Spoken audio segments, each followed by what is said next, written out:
तो हेलो दोस्तों, हम आज बात करेंगे प्रश्न पुस्तिका पीटीसी का द्वितीय सेमेस्टर 2022 चतुर्थ प्रश्न पत्र जो कि गणित का है।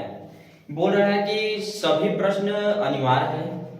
प्रत्येक प्रश्न के निर्धारित अंक प्रश्न के सम्मुख दिए गए हैं। ठीक, तो देखिए वस्तुनिष्ठ प्रश्न जो है आपको एक टोटल कितने मार्क्स के हैं पहले आप लोग देख चुके होंगे। 25 मार्क्स का था पूर्णांक। पूर्णांक कितना आपका था? 25 मार्क्स। ठीक, तो इसके बारे में हम लोग बात करेंगे। पूछ रहा है, पहला क्वेश्चन बोल रहा है एमसीक्यू का मल्टीपल चॉइस क्वेश्चन, सबसे छोटा पूर्णांक है।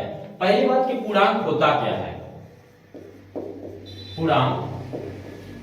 पूर्णांक आप समझते हैं कि वह संख्याओं का समूह जिसमें शून्य, धनात्मक संख्या और ऋणात्मक संख्या सभी होते हैं उसे हम क्या कहते हैं? पूर्णांक कहते हैं। सपोज दैट शून्य 1 2 3 डॉट डॉट डॉट इनफाइनाइट तक की टोटल संख्या -1 -2 -3 से लेकर इनफाइनाइट तक का टोटल संख्या जो है वो हमारा क्या कहलाता है? पूर्णांक कहलाता है। तो इस प्रश्न में बोल रहे सबसे छोटा पूर्णांक है, सबसे छोटा पूर्णांक। तो पहला प्रश्न क्या बोल रहा है? पहला बोल रहा है कि सबसे छोटा पूर्णांक क्या है। तो इसमें विकल्प दिया है, पहला में दिया है 1, दूसरा में दिया है 0, तीसरा में दिया है -1 और चौथा में दिया है इनमें से कोई नहीं। इनमें से कोई नहीं। तो बताइए मेरे दोस्तों कि इसमें से कौन सा विकल्प सही होगा?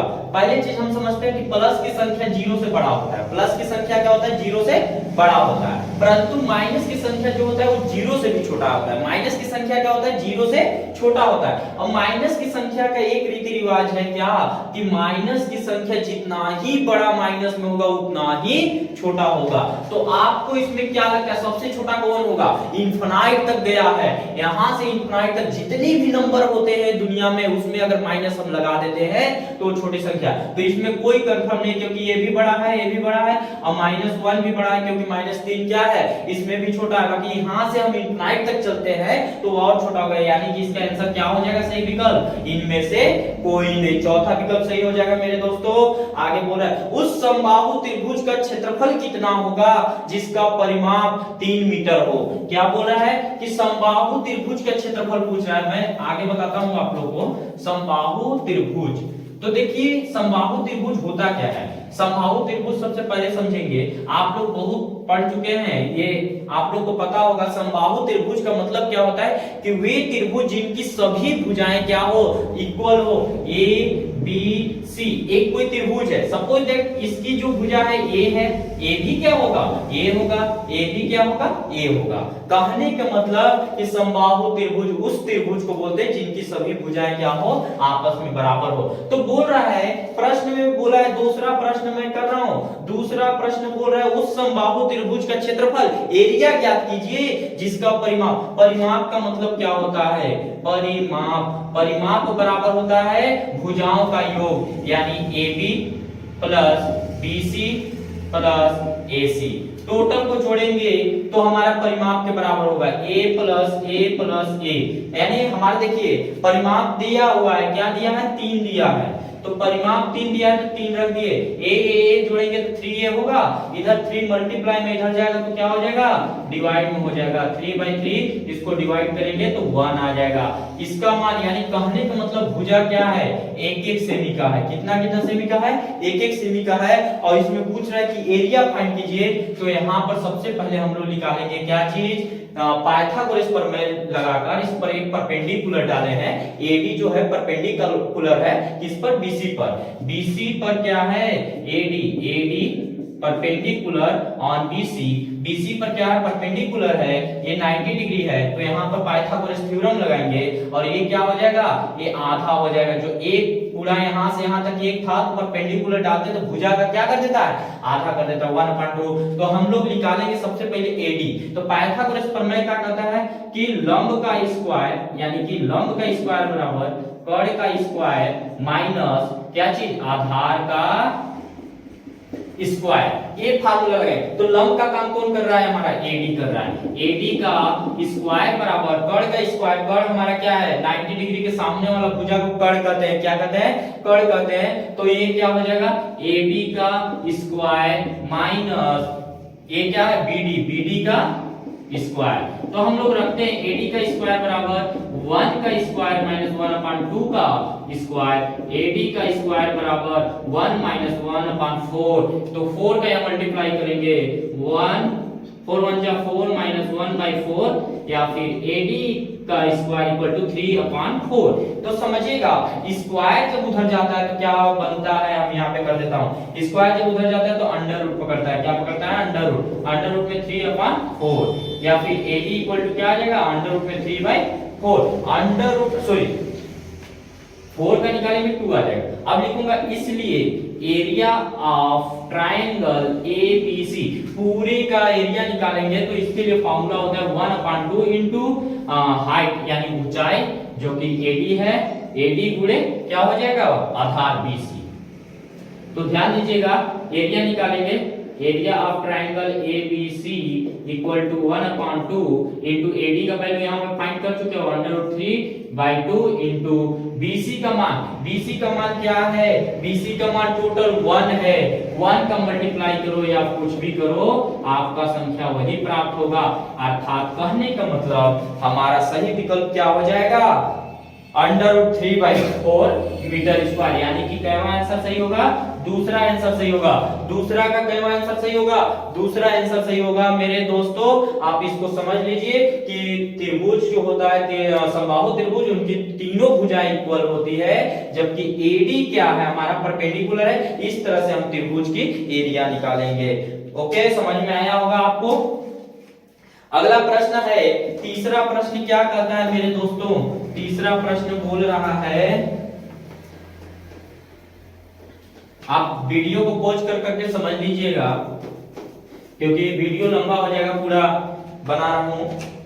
देखिए तीसरा प्रश्न क्या कहता है, तीसरा प्रश्न बोल रहे निम्न में अभाज्य संख्या क्या है। अभाज्य संख्या किसे कहते हैं, अभाज्य संख्या का डिफिनेशन हम लोग जानते हैं।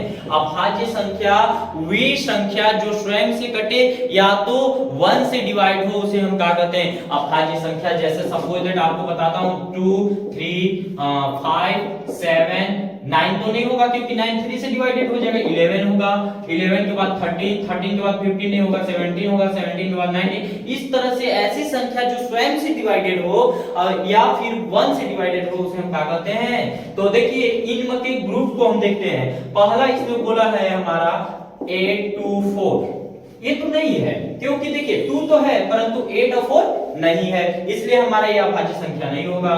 दूसरा इसमें बोला 11, 2, 3, तो देखो तो 11 भी है, 2 भी है, 3 भी है, तो हमारा सही आंसर कौन होगा मेरे दोस्तों, मेरा सही आंसर होगा 11 2 3, अर्थात कहने का मतलब दूसरा विकल्प सही होगा।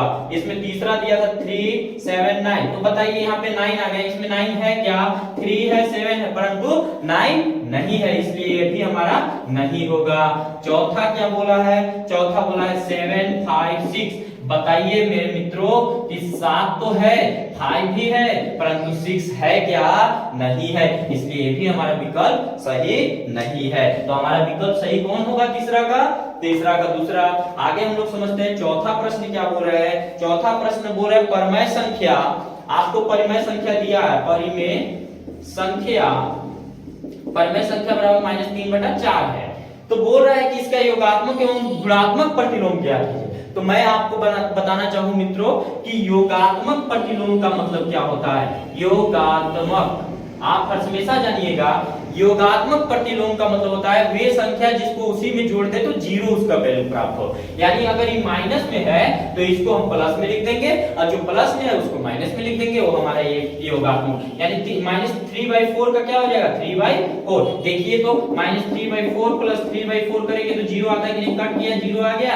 यानी योगात्मक प्रतिलोम की वैल्यू क्या होनी चाहिए, 0 होनी चाहिए। दूसरा बोला इसमें गुणात्मक प्रतिलोम क्या होगा। गुणात्मक प्रतिलोम के मतलब कि मेरे मित्रों उसको क्या कर दो, उल्टा कर दो, वही संख्या को अपोजिट कर दो जिसका वैल्यू 1 आए गुणा कराने पर। गुणात्मक प्रतिलोम तो देखिए ये जो है हमारा सेम यही संख्या लिखेंगे, माइनस लिख दें, बस 3 को नीचे ले आएंगे, 4 को ऊपर कर देंगे, ये हमारा हो गया गुणात्मक प्रतिलोम। तो हमारा आंसर कौन होगा इसमें से मेरे प्यारे दोस्तों? पहला बोल रहा है कि -3/4 और -4/3 ये होगा, या फिर बोल रहा है दूसरा में बोला है प्रश्न 3/4 और -4/3, या तीसरा बोल रहा है -3/4 और 4/3। एक और चौथा क्या बोला है इसमें? 3/4 और 4/3। तो आप बताइए मेरे दोस्तों कि इसमें से आंसर कौन होगा? ये होगा माइनस, देखिए योगात्मक में तो प्लस है माइनस में, इसलिए हमारा क्या हो जाएगा? गलत। इसमें देखिए योगात्मक प्रतिलोम हमारा 3/4 आया है, -4/3 हमारा गुणात्मक प्रतिलोम, यानी हमारा आंसर कौन सही होगा? दूसरा विकल्प सही होगा। -3/4 और 4/3 है क्या? नहीं है। 3/4 और 4/3 है क्या? नहीं है। इसलिए ये भी हमारा आंसर क्या हो जाएगा? गलत हो जाएगा मेरे प्यारे दोस्तों। आगे हम लोग समझते हैं, पांचवा प्रश्न क्या बोल रहा है? और हमारी वीडियो अगर अच्छी लगे तो आप कमेंट कर सकते हैं कि हमको इस टॉपिक पर वीडियो चाहिए, मैं बीटीसी का वीडियो बनाते रहूंगा। मैथ या फिर अदर विषय, जो भी विषय का जो टॉपिक आपको ना समझ में आए वो हमसे पूछिए, मैं कमेंट बॉक्स में आप डाल दीजिएगा, मैं आप पर वीडियो बनाकर भेज दूंगा। आप मेरे चैनल को भी सपोर्ट कीजिएगा। ध्यान दीजिएगा, निम्नलिखित में से रेखीय समीकरण कौन है? रेखीय समीकरण। तो आप समीकरण के बारे में जानते हैं मेरे दोस्तों कि जिसका घात केवल 1 हो वो रेखीय समीकरण होता है, जिसका घात 2 हो वो द्विघात समीकरण होता है, जिसका घात 3 हो, अधिकतम घात 3 हो, उसे हम क्या कहते हैं? त्रिघातीय समीकरण कहते हैं। जैसे सपोज रेखीय समीकरण का मतलब x + 4 हो गया, ये हमारा रेखीय समीकरण हो गया। x² + 3x + 2 = 0, ये हमारा क्या समीकरण का मतलब क्या हो? 0 लगा होना चाहिए, नहीं तो बहुपद कहलाएगा। अगर सिर्फ ऐसे दे दिया तो ये क्या कहलाएगा? बहुपद कहलाएगा, ना कि समीकरण कहलाएगा मेरे दोस्तों। तो बताइएगा कि ये आपको समझ में आया? मैक्सिमम घात अगर 3 कर देते हैं तो क्या हो जाएगा? अगर मैक्सिमम घात 3 कर देते त्रिघातीय बहुपद हो जाएगा, क्या सॉरी त्रिघातीय समीकरण हो जाएगा मेरे दोस्तों। तो पांचवा प्रश्न क्या कह रहा है? पांचवा प्रश्न आपसे बोल रहा है कि निम्न में से रेखीय समीकरण कौन सा नहीं है? इसमें से छांटना है आपको कि कौन सा नहीं है। x + 8 = 27, ये तो एक रेखीय समीकरण है क्योंकि इसका मैक्सिमम पावर कितना है? 1 है। तो ये तो हमारा गलत हो गया क्योंकि प्रश्न में बोला है कि रेखीय समीकरण नहीं है, पूछ रहा है, ये तो है भैया, तो गलत हो गया ना। 3x - 5 = 2x + 8, ये बताइए भैया इसकी भी मैक्सिमम घात क्या है? 1 है, इसलिए ये भी हमारा रैखिक समीकरण है, इसलिए हमारा ये भी क्या हो जाएगा? गलत हो जाएगा क्योंकि बोला है रैखिक समीकरण नहीं है। आप प्रश्न को समझिएगा, आगे क्या बोल रहा है? 2x² + 3x - 5 = 0। तो मेरे प्यारे मित्रों समझिएगा कि ये जो है मैं क्या बोला कि जिसका मैक्सिमम घात 2 हो वो द्विघात समीकरण कहलाता है, इसलिए हमारा ये प्रश्न क्या हो जाएगा? सही हो जाएगा यह विकल्प। ये देखिए x + 5 x/5 = 6 दिया है चौथा, तो ये भी एक क्या है? रैखिक समीकरण है, इसलिए ये भी विकल्प हमारा क्या होगा? गलत होगा। आगे आते हैं अति लघु उत्तरीय प्रश्न में मेरे दोस्तों। अति लघु उत्तरीय प्रश्न क्या बोलता है? आज मैं पूरा करा देता हूं, लंबी वीडियो थोड़ी हो जाएगी, परंतु आप लोग समझ लीजिएगा वीडियो देखकर। ध्यान दीजिएगा, अति लघु उत्तरीय प्रश्न बोल रहा है कि धन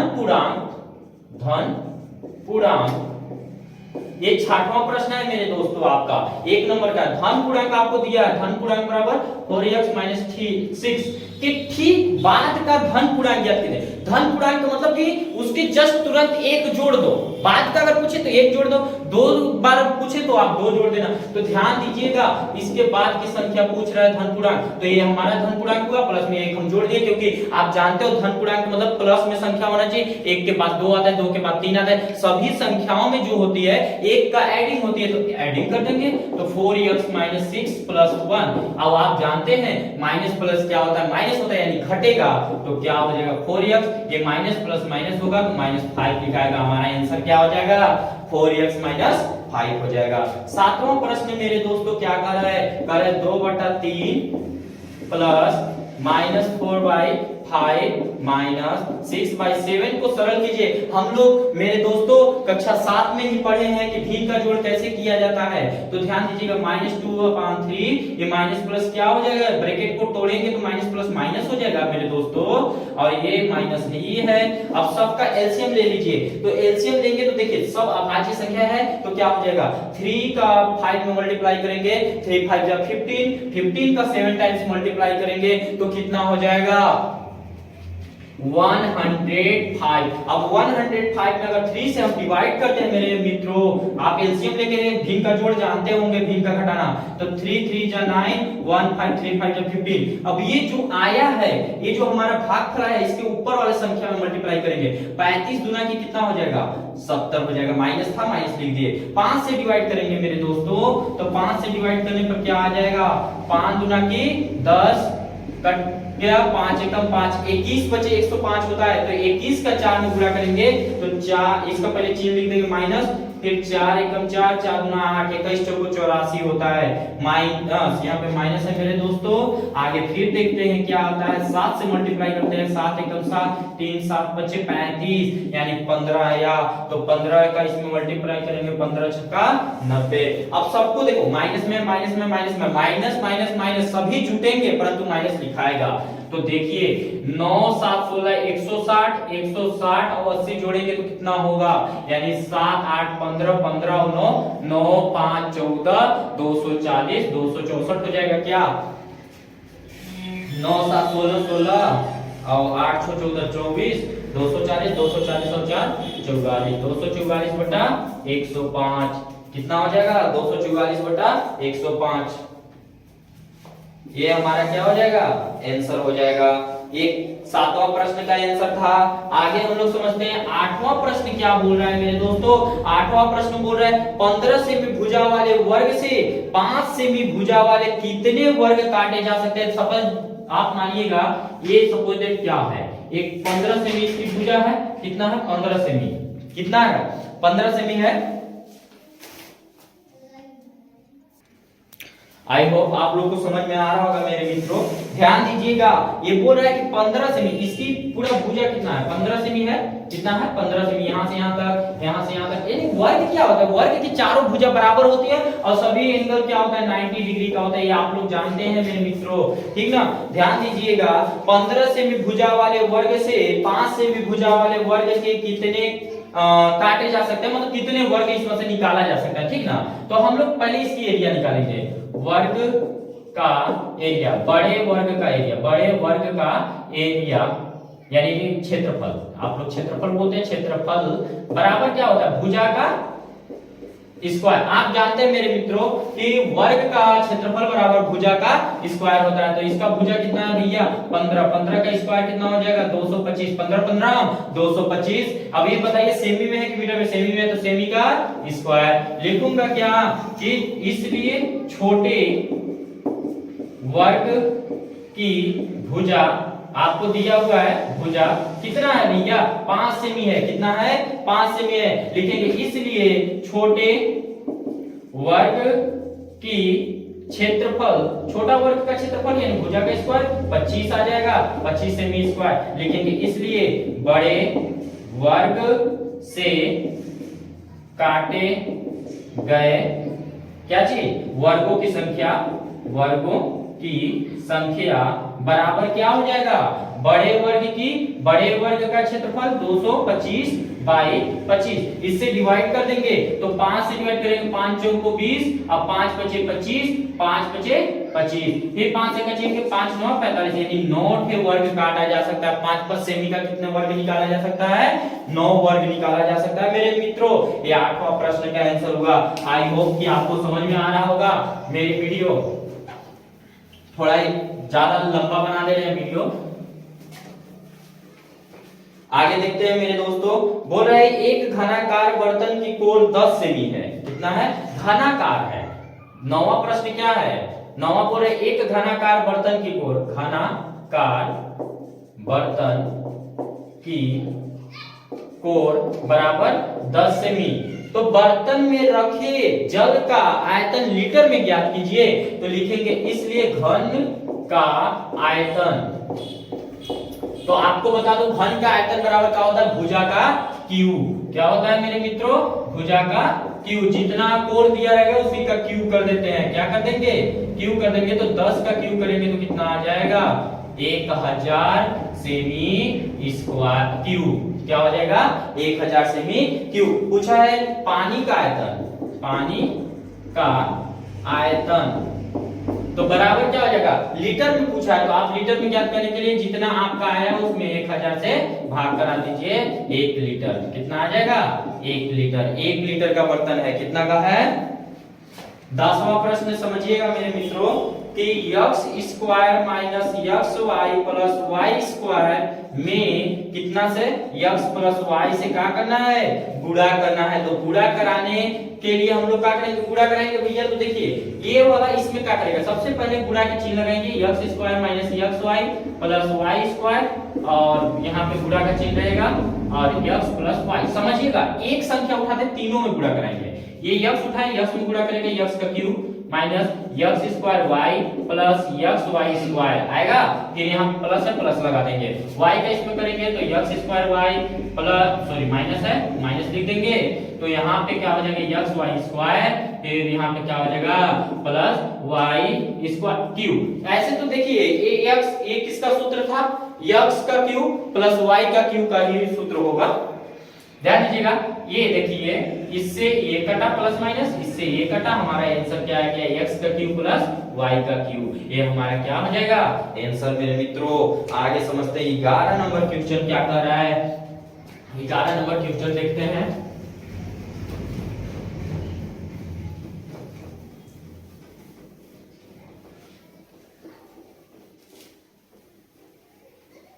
ग्यारह नंबर क्वेश्चन देखिएगा मेरे मित्रों, ध्यान दीजिएगा। 11 नंबर, किसी संख्या के 1/4 में से 1 घटाने पर, 1/4 में से 1 घटाने पर 1 शेष पड़ता है। तो माना वह संख्या बराबर x मान लेंगे, इसलिए इसके 1/4 सॉरी उसके लिए लाइट चला गया था, अभी आ गया है। 1/4 बराबर 1/4 इंटू एक्स कर देंगे तो x/4 आ जाएगा। 1/4 में से 1 घटाना है तो लिखेंगे, इसलिए प्रश्नानुसार मेरे मित्रों क्या हो जाएगा, x/4 माइनस 1 घटाने पर 1 प्राप्त होता है। तो ध्यान दीजिए ये 1 उधर जाएगा तो क्या होगा, x/4 इक्वल टू 1 माइनस में है उधर गया तो प्लस में हो जाएगा, x/4 इक्वल टू क्या हो जाएगा 2, ये 2 जाकर उधर मल्टीप्लाई कर देगा तो क्या हो जाएगा 4 गुना की 8। वो संख्या क्या हो जाएगा 8 हो जाएगा। उत्तर की जांच करने के लिए देख लीजिए, हम लोग उत्तर की जांच भी कर लेते हैं। उत्तर की जांच बोला क्या है, 1/4 में से हमको कितना, अगर यहाँ पे हम रखते हैं वैल्यू, अगर 1 के बराबर आ जाता है तब तो हमारा सही है आंसर। x की जगह पर 8 रखते हैं, अगर 1 के बराबर आ जाता है तब तो आंसर सही है और नहीं तो गलत है। देखिए जांच करते हैं, x/4 माइनस 1, x की जगह पर 8 रखना है बटा 4 माइनस 1, इससे काटेंगे 2 माइनस 1, यानी हमारा आंसर क्या आ गया 1 आ गया। क्या आ गया 1 आ गया। यानी समझ में आया मेरे दोस्तों, आंसर वह संख्या क्या होगा 8 होगा, यानी हमारा आंसर सही है। ठीक ना, आगे समझते हैं दोस्तों। आगे हमारा लघु उत्तरीय प्रश्न आता है। क्या आता है, लघु उत्तरीय, जो 2-2 नंबर आपको देगा।